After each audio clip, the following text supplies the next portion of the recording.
Vamos a empezar con oración. Si Sergio nos ayudas, por favor, con una breve oración para iniciar este tema de Jesús, centro de nuestra fe. Sí, cómo no. Señor Dios nuestro, te damos gracias por estos momentos, Señor.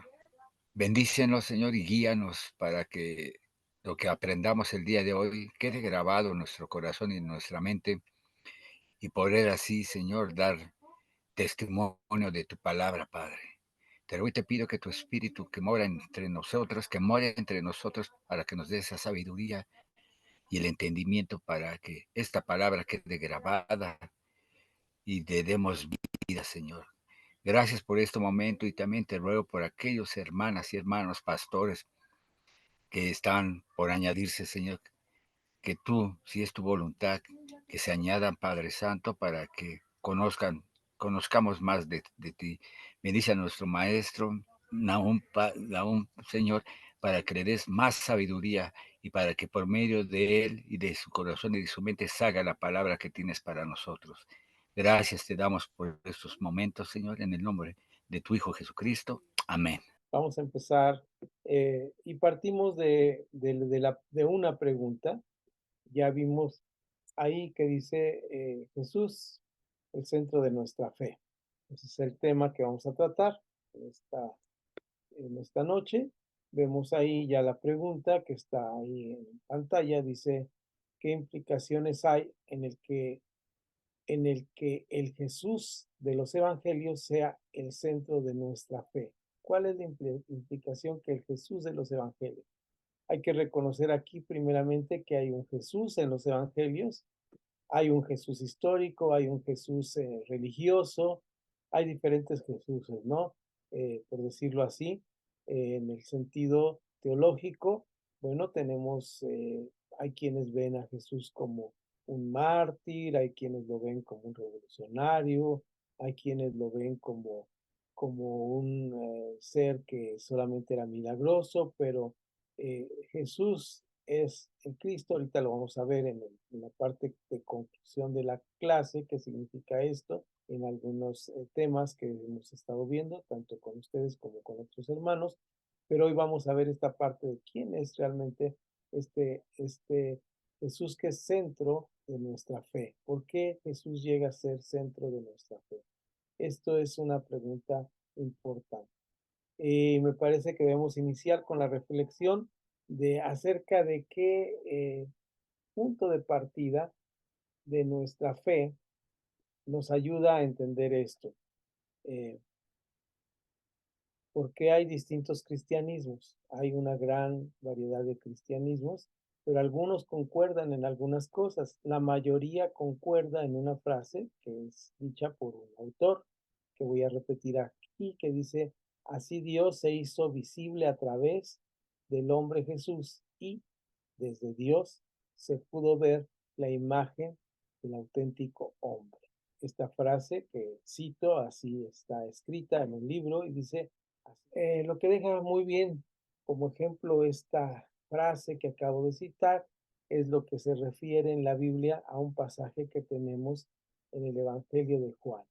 Juan lo expresa de la manera siguiente, y voy a citar una traducción que se llama la Nueva Biblia Española de 1975, que habla de un lenguaje diferente al que tenemos nosotros en la Biblia, porque eso nos va a enriquecer hoy, aunque les voy a pedir ahora a mis alumnos que también tengan la Biblia a la mano para que lean otra revisión como puede ser la 60, la 9, más modernas, los habla hoy, la que tengan a la mano nos va a ayudar para hacer esto.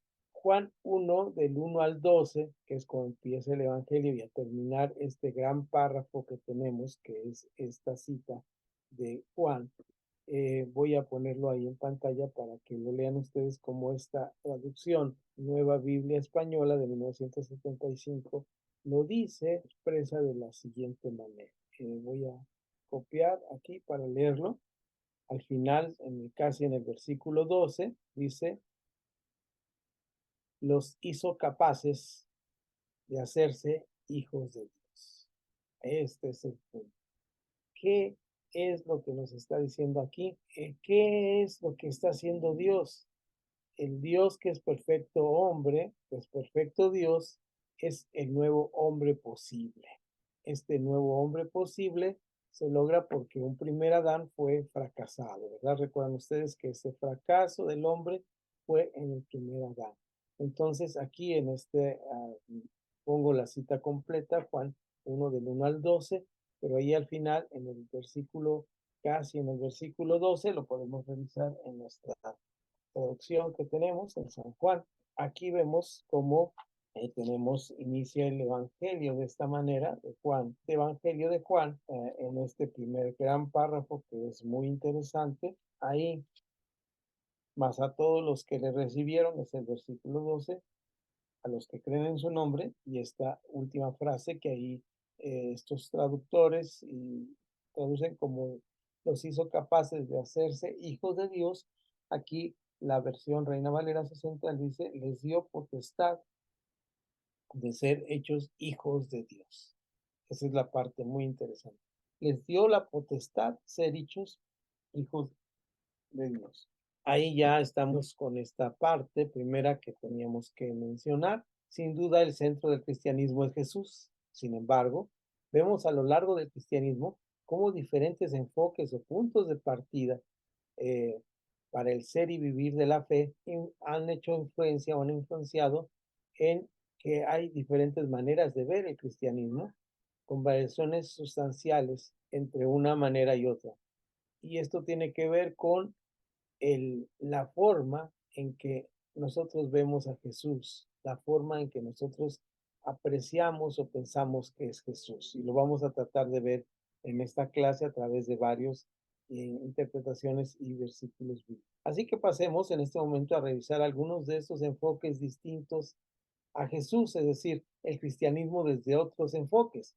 Aparentemente sería, pues si somos cristianos y creemos en Jesús, pero a lo largo de la historia ha habido diferentes enfoques.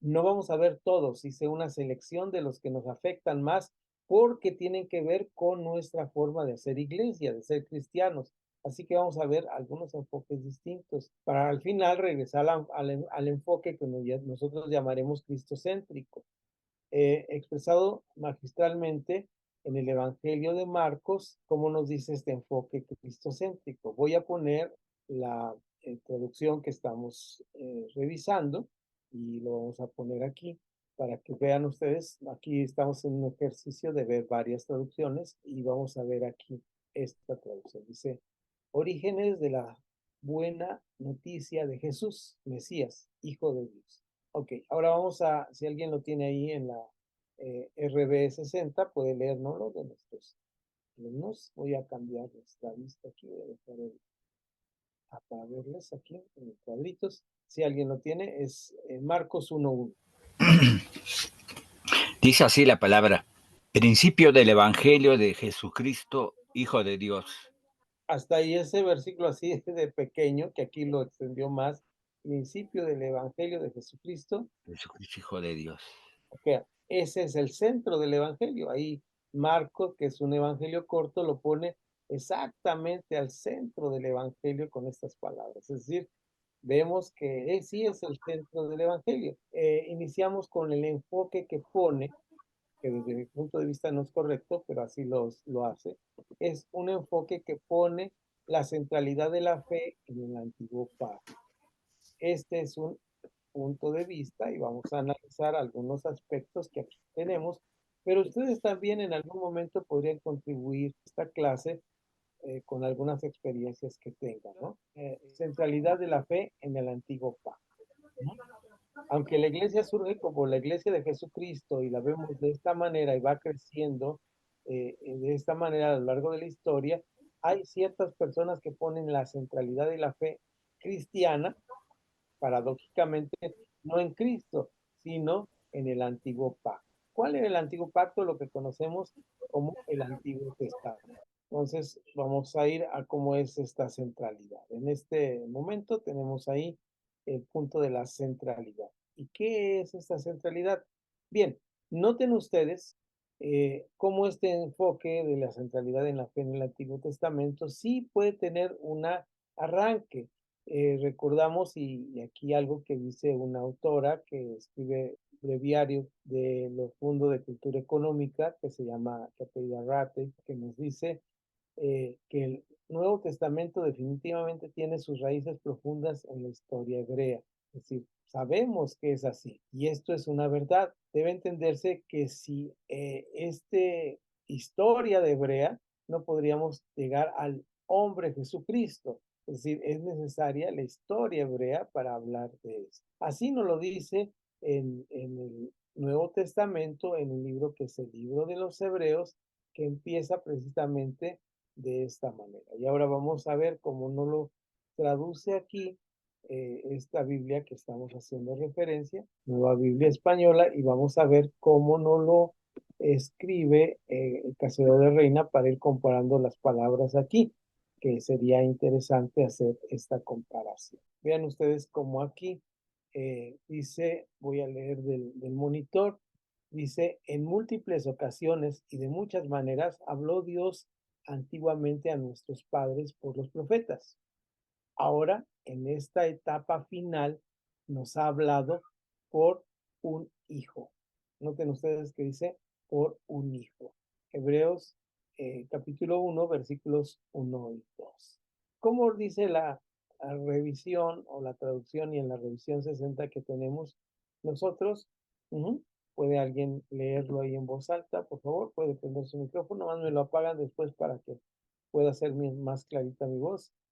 Lo han localizado. Dice, Dios, habiendo hablado muchas veces y de muchas maneras en otro tiempo a los padres por los profetas, en estos postreros días nos ha hablado por el Hijo, a quien constituyó heredero de todo y por quien asimismo hizo el universo. Nos ha hablado por su Hijo. Ahí corté un poquito el versículo, no es que hayan traducido más cortito, sino yo lo corté, porque aquí lo importante es ver cómo esta historia en el Antiguo Testamento, recuerdan ustedes que estamos hablando de dijimos, centralidad de la fe en el Antiguo Testamento.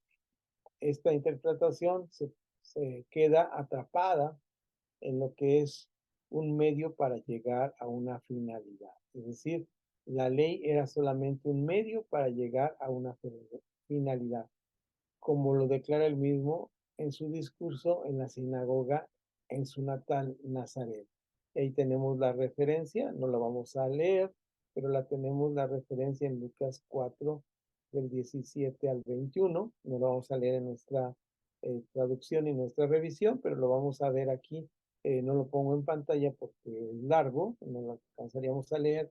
Y voy a leer saltándome algunos párrafos que son obvios, del texto, pero aún leyéndolo así nos da mucho sentido. Escuchen con atención cómo dice esta traducción y revisión de la Nueva Biblia Española, que dice,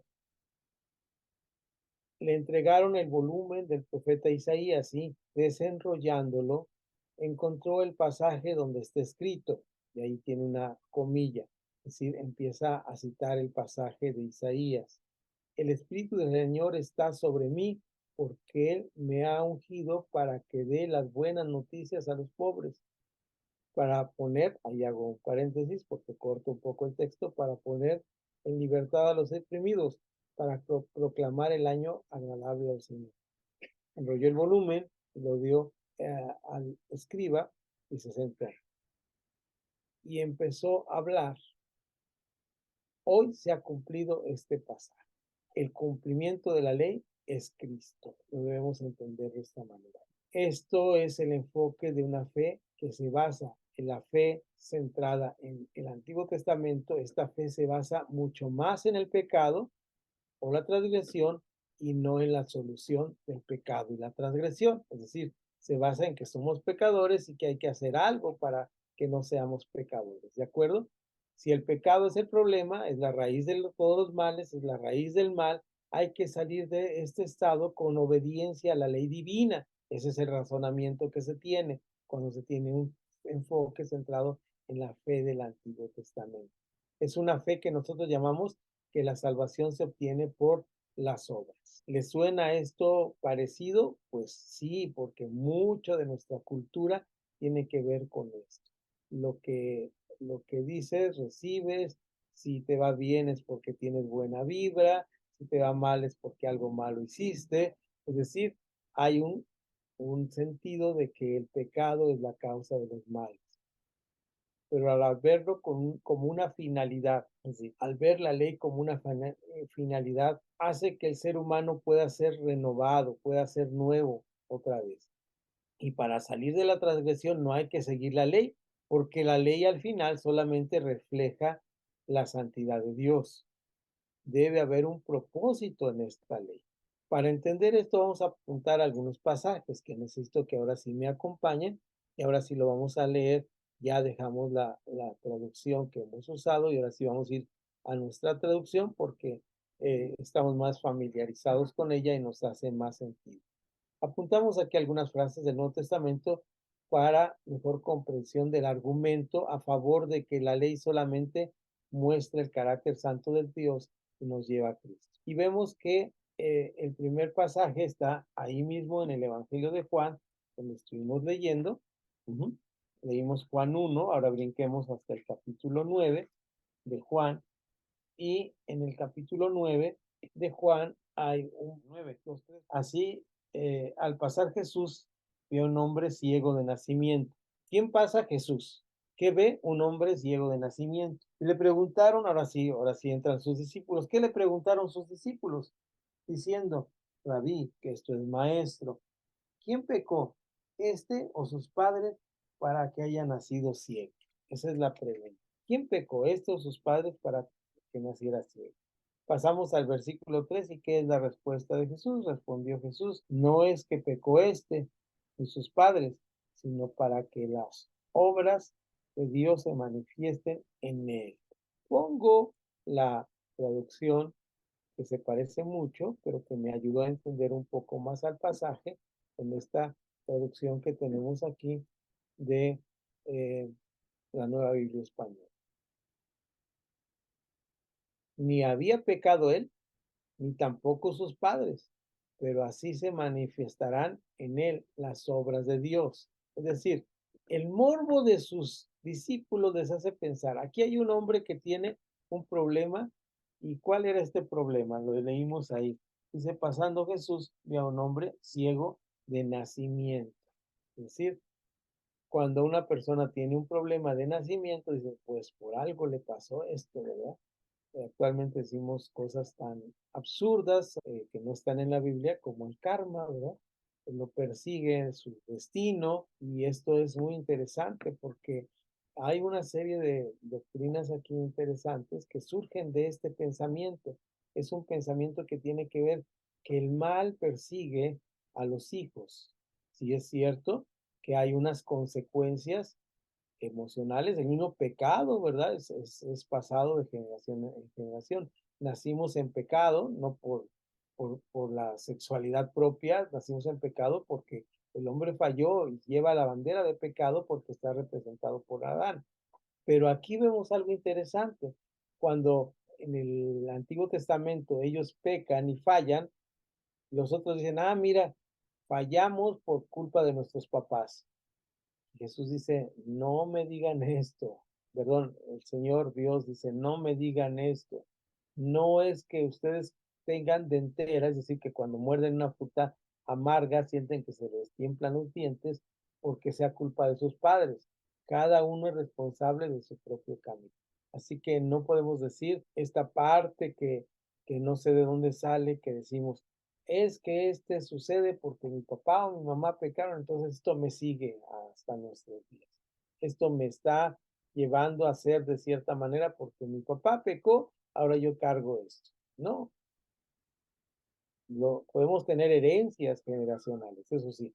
¿Qué heredamos? Pues actitudes, vicios, malas palabras, todo eso son herencias, pero responsabilidad no. La responsabilidad de tomar la decisión es nuestra propia. Esto es importante, es parte de una ética cristiana importante que nosotros podemos tomar nuestra propia decisión. Por eso aquí estamos viendo este pasaje que habla de esta parte en Juan capítulo 9, pero me parece extraño el pasaje de repente.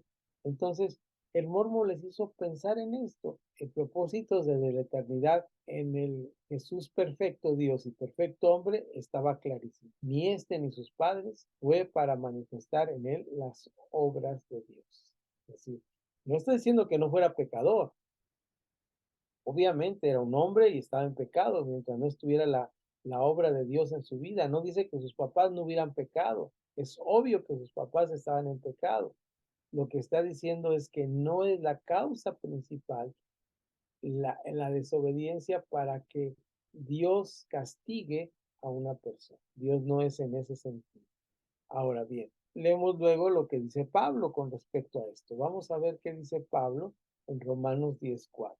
Si alguien lo tiene, si no yo lo busco aquí. Ahorita me enfoco. Es 10:4 de Romanos. De hecho, Romanos 10 es muy interesante, nomás que esta clase, como es larguita, no quiero detenerme demasiado. Digo, hay muchos versículos. Porque el fin de la ley es Cristo, para justicia a todo aquel que cree. Porque el fin de la ley es Cristo. Por favor, pastor Samuel, léeme el versículo 3 y 4 ahora. Porque ignorando la justicia de Dios y procurando establecer la suya propia, no se han sujetado a la justicia de Dios, porque el fin de la ley es Cristo, para justicia a todo aquel que cree. El fin de la ley es Cristo. Ahora, podemos decir, bueno, este pasaje está aislado, no tiene que ver, realmente tenemos, porque hay un debate si se tiene que cumplir la ley en este estilo que estamos diciendo, que es el estilo que dijimos, o la centralidad de la fe en el antiguo pacto. Entonces, aquí vemos este Romanos 10 que nos está hablando de este tema.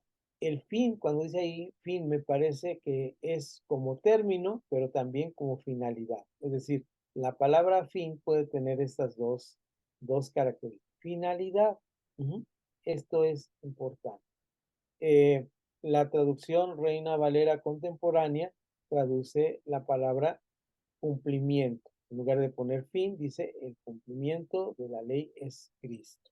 Una breve nota de consulta que hice cuando estaba escribiendo este tema es qué palabra se utiliza, por lo menos consultando el griego, en, en la traducción que se hace del griego. No es el griego original, es un griego de 1550, es decir, muy, muy antiguo.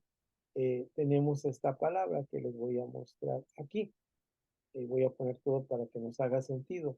En 1550 está ahí, en inglés, el Nuevo Testamento de Estefanus, ¿verdad?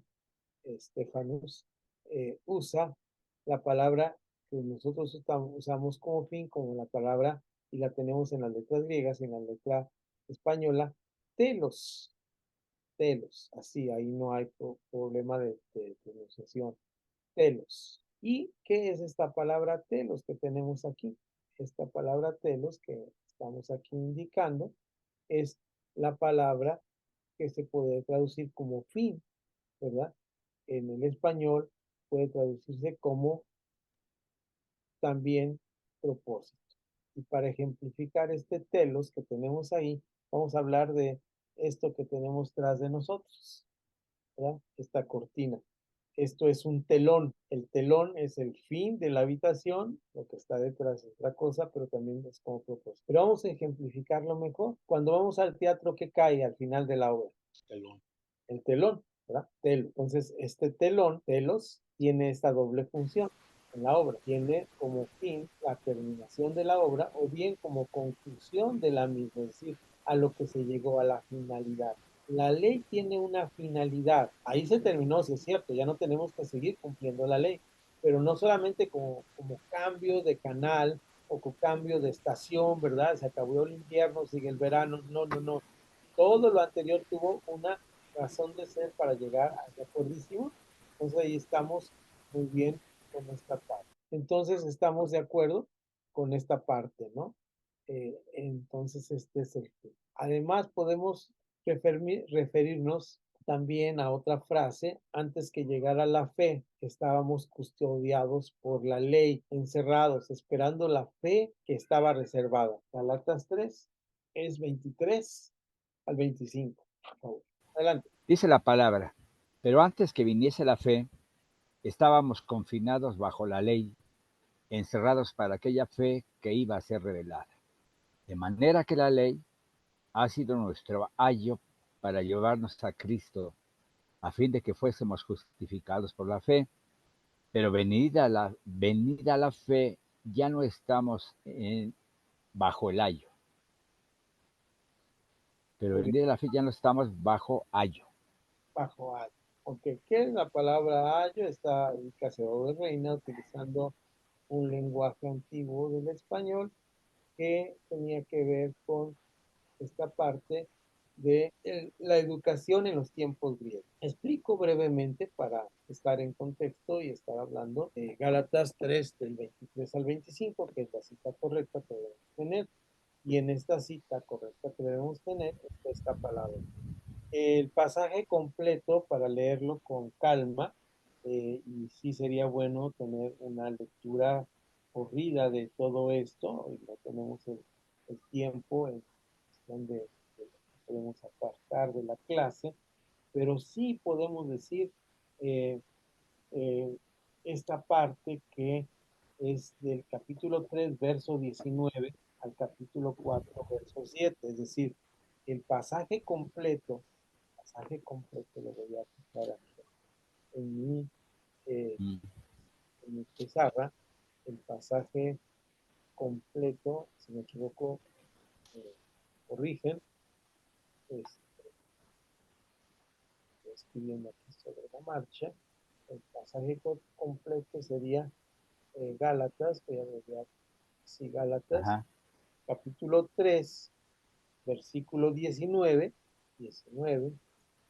al, o A más bien en este caso, 4, quiere decir capítulo 4, versículo 7. ¿Okay? Todo este pasaje nos habla, nos ejemplificaría bien lo que es estar bajo la tutela de la ley. Es un pasaje muy, muy interesante, todo este pasaje. Y aquí Pablo utiliza la figura del instructor o tutor o quien está guiando a un niño. Más abajito dice, pero también digo, entre tanto que el heredero es niño, ese es 4.1, el que estoy leyendo, entre el heredero es niño, no tiene capacidad de decidir, entonces tiene necesidad de un tutor que le ayude a comprender las cosas. Es decir, nos está diciendo que era necesario introducir el, el concepto de pecado a través de algo que era la ley. ¿Qué es la ley al final? La ley al final es el reflejo de lo que es Dios mismo. ¿Mm? El Espíritu del Señor está hablando a la iglesia para decirle algo muy importante. Hay una mala interpretación de la ley cuando se toma como que hay que cumplir. ¿Mm? La ley solamente muestra el carácter santo de Dios. Cuando la ley está mostrando el carácter santo de Dios, entonces lo que hace el hombre es decir, soy pecador. De esta manera llega a esta conciencia de ser pecador. Ahora, este es un enfoque, hasta aquí el enfoque de la ley. Este enfoque es así y está ahí en este pasaje completo con el cual cerramos este punto. Solamente en esta clase voy a tomar unos minutos más para introducir el siguiente tema que es el otro enfoque, para cerrar en el enfoque que es el verdadero. El otro enfoque también tendría varios pasajes y varios versículos que analizar, pero solamente vamos a ver en, en el momento preciso este pasaje de un nuevo enfoque. El segundo enfoque es en la institución o la tradición, ¿de acuerdo? Este segundo enfoque está en la institución y la tradición. Voy a ponerlo aquí en la pizarra. El segundo enfoque es la iglesia, esta como institución o tradición. ¿De acuerdísimo? Entonces vamos a ir analizando este segundo enfoque con unos versículos. El, el asunto es que pero era necesaria también, así como era la ley necesaria. En este segundo enfoque decimos que la institución como iglesia también era necesaria. Voy a tomar de este libro que les presento aquí, El malentendido de la iglesia, en el capítulo 4, que se titula La comunidad cristiana y la tradición, un pequeño párrafo que está en la página 43 y lo cito así tal cual está. Cito. Dice, sin tradición no hay evangelio. El hecho de que la palabra se hizo carne, que la verdad eterna de Dios se ha revelado en la sustancia de la historia, implica que la tradición es indispensable como instrumento para la propagación en el tiempo de este evento revelacional. Es decir, si Jesús hizo carne y habitó entre nosotros, era necesario que estuviera la iglesia presente. ¿Dónde se encuentra en los evangelios la iglesia? ¿Realmente Jesús vino a formar una iglesia? Sí, él habla en dos pasajes distintos de la iglesia. Vamos a ir buscando estos pasajes distintos donde habla. Ayúdenme a recordarlos. Aquí hacemos un ejercicio de memoria. Él dice, primeramente, qué le dice a Pedro, dónde se encuentra y qué le dice. Vamos a buscarlo, ayúdenme a buscarlo, a Google rápidamente y ayúdenme a buscarlo, qué le dice a Pedro y dónde está. A ver, vamos a hacer este ejercicio para mí ya estamos cansaditos y nos va a costar. ¿Alguien me ayuda a buscar dónde habla Jesús? ¿En qué pasajes? Mateo 18:21. Ándele, ahí está, Mateo 18:21. ¿Qué dice el pastor? Dice, entonces Pedro se acercó a Jesús y le preguntó, Señor, si un miembro de la iglesia me hace algo, si me hace algo malo, ¿cuántas veces debo perdonarlo? ¿Solo 7 veces? Ujú. Ahí está una mención de la iglesia, ahí está mencionando la iglesia. ¿Dónde más? ¿Alguien encuentra otro pasaje con la concordancia? Ayúdenme a buscar otro pasaje. Vamos discriminando o sacando a la luz, discerniendo, hacer un discernimiento de los pasajes donde habla de la iglesia. Es Mateo 18:21 Ajá, 18. Ah, nos regresamos un poquito atrás al 18, al 18. 16. Está ahí mismo, atrásito, nada más lo leyó bien el pastor, pero vamos al 18. ¿Qué dice Mateo 18? Perdón, Mateo 16, 18. Yo Mateo también te 16. digo, Ya. perdón, Ajá, No, adelante. yo también te digo que tú eres Pedro y sobre esta roca edificaré mi iglesia y las puertas del Hades no prevalecerán contra ella. las puertas del Hades no permanecerán contra él, ¿verdad? ¿Contra quién no va a permanecer? ¿De acuerdo a este pasaje? Contra la iglesia, ¿verdad? Contra la iglesia. Ahora, lo interesante de esto es que hemos visto que la palabra iglesia se utiliza varias veces en el Nuevo Testamento, pero específicamente, muchas veces, pero específicamente como traducida por Paseo de Reina, la encontramos muy pocas veces, ¿verdad? Como sobre todo en el libro de los Hechos, más bien se reunían en casas y tenía que ver con esto que este libro nos dice, que hay un malentendido de lo que es la iglesia, porque actualmente, ¿qué es la iglesia? La iglesia la conocemos como un edificio, como un lugar donde nos reunimos. ¿Y qué es el significado real de la palabra iglesia? La palabra iglesia tiene un significado que es cuando tradujeron la Biblia al idioma que era el idioma común en esa época, que tenía que entenderse como idioma común para que todos lo entendieran, que fue la traducción de la Septuaginta, cuando se hizo la traducción del Antiguo Testamento al griego. En esta traducción se tradujo la palabra congregación del Antiguo Testamento como eclesia, la reunión de las personas, como una asamblea, como una... Ahora, este enfoque de iglesia se fue distorsionando al grado Eh, ¿qué llegó a ser este eh, enfoque de iglesia? No Pues llegó a sé, ser algo que llegó a ser algo que es muy, muy interesante. Llegó a ser un edificio. ¿Cuándo se culmina este enfoque institucional de la iglesia?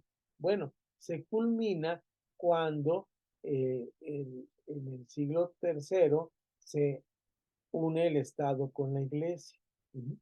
Pero este enfoque eclesial, este enfoque de una iglesia como institución, naturalmente no es el centro de lo que sería el evangelio o el centro de lo que sería el cristianismo. Sin embargo, para mucha gente sí es el centro, de tal manera que ha llegado a este momento institucional a través de los siglos donde se dice la salvación no se tiene por medio de Jesús, se tiene por medio de la iglesia. Esto es muy interesante porque sí es cierto, los andamiajes que llamamos, las cosas que tienen que rodear a la iglesia, a la institución, es algo necesario, como vimos al principio, pero no tiene que cubrir o no tiene que ser necesariamente el centro del cristianismo. El centro del cristianismo debe ser Jesús. ¿Por qué el centro del cristianismo debe ser Jesús? Pues vamos a la conclusión. Vamos a la conclusión en esta clase que les dije que iba a ser un poquito más breve, de la mitad del tiempo, de una hora aproximadamente. Y vamos al libro de Filipenses. Este libro de Filipenses nos habla acerca, en el capítulo 2 es un himno que tiene que ver con esta manera cuando Pablo cita esta parte, es algo que posiblemente estaba escrito como un canto y es muy interesante, se encuentra en el capítulo 2 de Filipenses, que es posiblemente parte de un canto, pero me voy a hacer la tarea de leérselo desde el capítulo 2. Dice, por tanto, si hay alguna consolación en Cristo, si hay un consuelo de amor, si alguna comunión del Espíritu, si algún afecto entrañable, si alguna misericordia, completad mi gozo, sintiendo lo mismo, teniendo el mismo amor, unánimes, sintiendo una misma cosa. Ahí termina este párrafo. Es decir, está pidiendo Pablo la unidad en la iglesia de Filipos.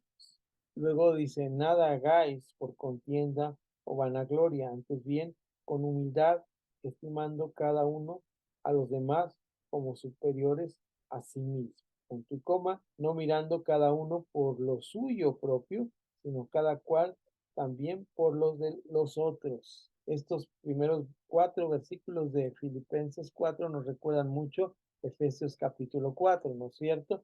Ahora sí pasamos al versículo 5, que tiene que ver con este que les decía que posiblemente era un canto de la iglesia primera, que dice, haya pues en vosotros este sentir que hubo también en Cristo Jesús, el cual, no siendo en forma de Dios, no siendo en forma, el cual, siendo, perdón, voy a leer mal porque es un no que cambia totalmente el sentido, déjenme ver la luz acá.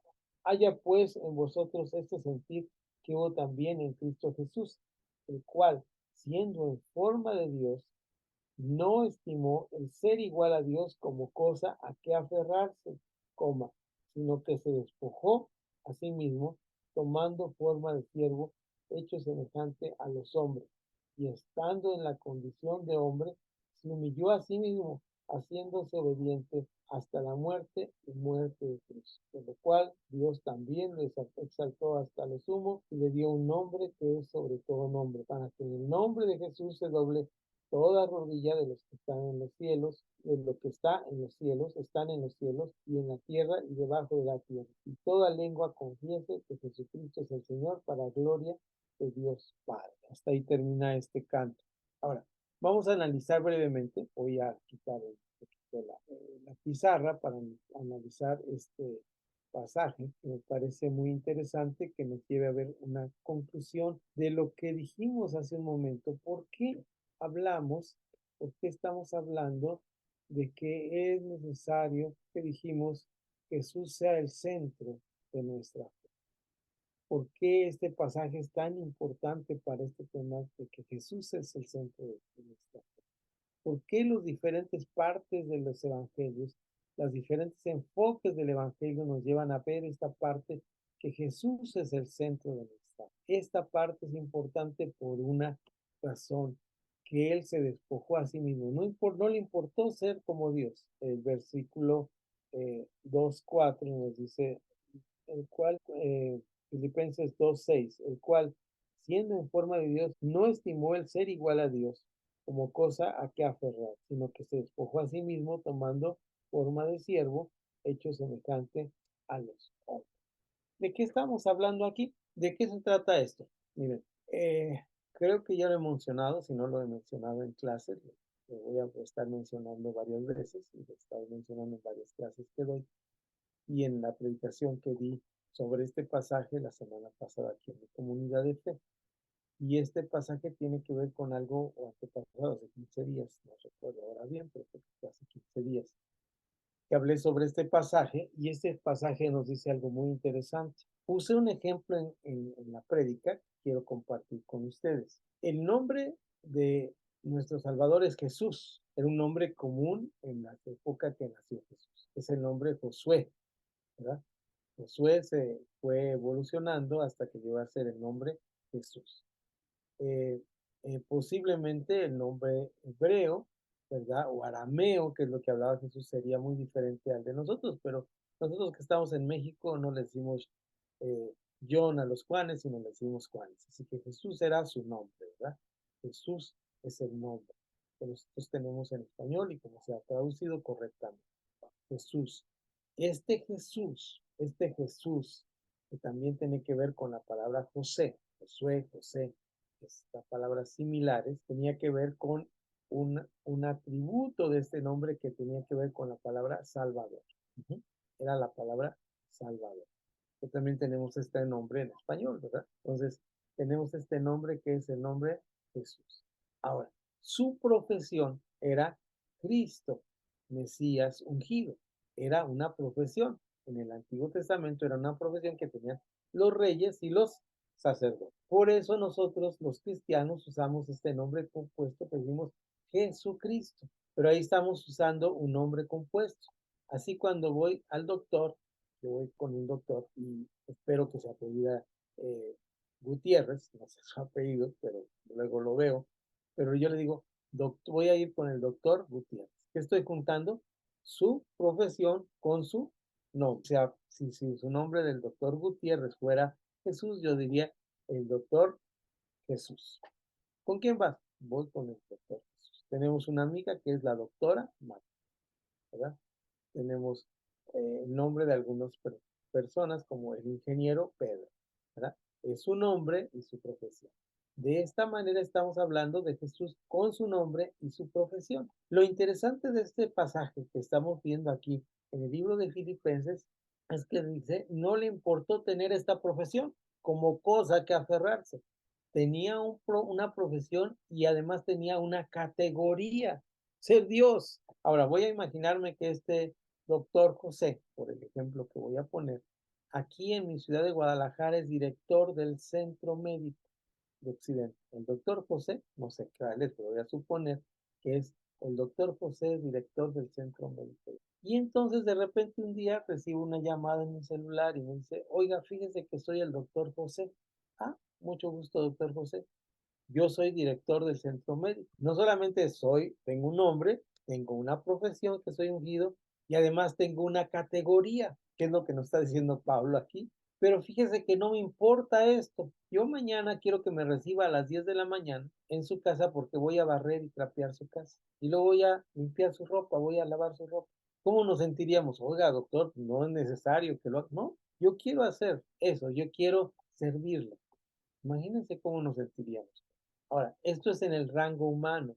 En el rango divino, cuando nosotros leemos Filipenses, está diciendo, haya pues en vosotros este mismo sentir que hubo también en Cristo Jesús. Lo voy a decir de memoria, si me equivoco, me ayudan porque ya los ojitos ya no me ayudan.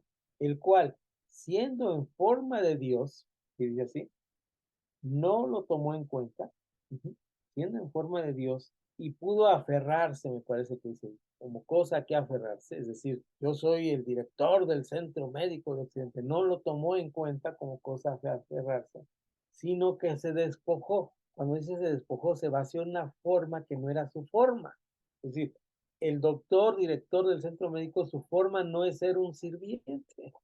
Se despojó en esta forma y al estar en esta forma se humilló, no porque sea humillante hacer este trabajo, sino porque no es ni su nombre sí es, pero ni su profesión, aunque su profesión puede ser muy loable y de servicio, ni su característica, ni su rango que tiene. No importó esto, eh, sino que se despojó a sí mismo, tomando forma de siervo, hecho semejante a los hombres, y estando en la condición de hombres, no solamente esto, sino se humilló, tomando la forma de siervo, haciéndose obediente, me parece que dice hasta la muerte, ¿cierto que dice eso? Haciéndose obediente hasta la muerte, es decir, llegó al momento que dijo, sí, voy a hacer. ¿Recuerdan ustedes este momento cuando está delante del Padre en el Evangelio de San Juan? Que dice, no quiero esto, pero si tú quieres, si es necesario, permite que pase de mí esta cosa. Entonces, esa es la razón primordial por la cual nuestra fe debe ser cristocéntrica, porque se basa en el sacrificio de Cristo. Y este sacrificio nos enseña, porque Pablo nos está pidiendo algo muy especial, nos está pidiendo que nosotros tomemos el ejemplo de Cristo. Dice, haya pues en vosotros este mismo sentir que hubo también en Cristo Jesús.